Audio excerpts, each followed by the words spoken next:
Welcome to learner B extra. I am Shivani Chauhan. इस video में हम क्लास 10 साइंस की बुक का चैप्टर 7 कंट्रोल एंड कोऑर्डिनेशन की एक्सरसाइज का क्वेश्चन 11 देखते हैं। Compare and contrast nervous and hormonal mechanism for control and coordination in animals. तो डिफरेंस हमें बताना है नर्वस कंट्रोल में और हार्मोनल कंट्रोल में।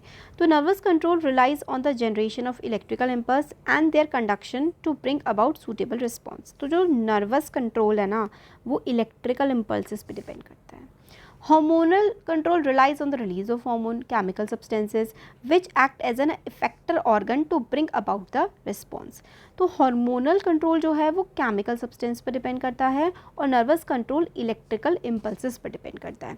Nerve impulses are transported through neurons. इसमें neurons काम करते हैं। Hormones are transported through blood और hormones के ट्रांसपोर्ट के लिए blood का इस्तेमाल होता है। Response is produced quickly. जो नर्वस कंट्रोल है उसमें तो रिस्पॉन्स एकदम फटाफट आ जाता है। Production of response is slower, तो जो रिस्पॉन्स है वो स्लो होता है। Effect is transient and vanishes as soon as response is generated. Effect of hormones is prolonged. Hormones का तो इफेक्ट बहुत ज़्यादा लंबा होता है और ये जो नर्वस कंट्रोल है तो मतलब जैसे कि वो गर्म चीज़ पे हाथ लगा, आपने हाथ हटाया तो एकदम ट्रांजिएंट होता है, फटाफट से खत्म हो जाता है, वैनिश हो जाता है। तो ये डिफरेंसेस है वेरी इंपॉर्टेंट कि भाई नर्वस कंट्रोल इलेक्ट्रिकल इम्पल्स पे होता है और न्यूरॉन्स के थ्रू ट्रांसपोर्ट होता है, रिस्पॉन्स बहुत जल्दी आता है और इफेक्ट जो है वो थोड़े समय के लिए रहता है।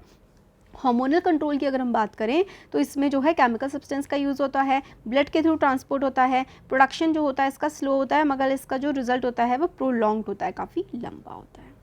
ये था difference.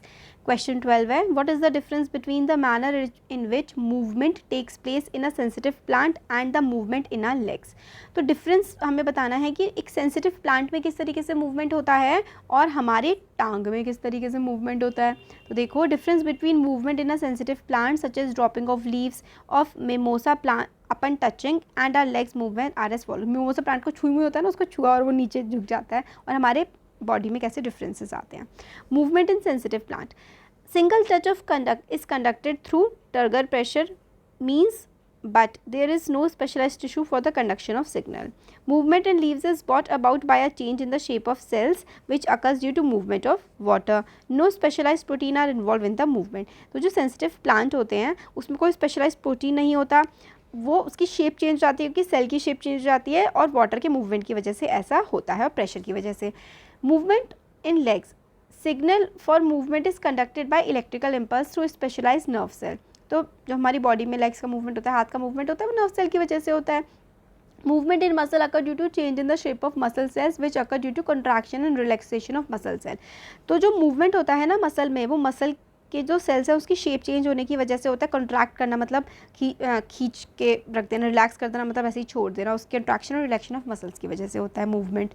Specialise protein in muscle cells are involve in the movement. तो जो मूवमेंट ऑफ लेग्स में होता है ना, वो स्पेशलाइज प्रोटीन्स की वजह से मूवमेंट होता है। तो ये डिफरेंसेस थे और क्वेश्चन 12 और 13 हमने इस वीडियो में देखे। Thank you.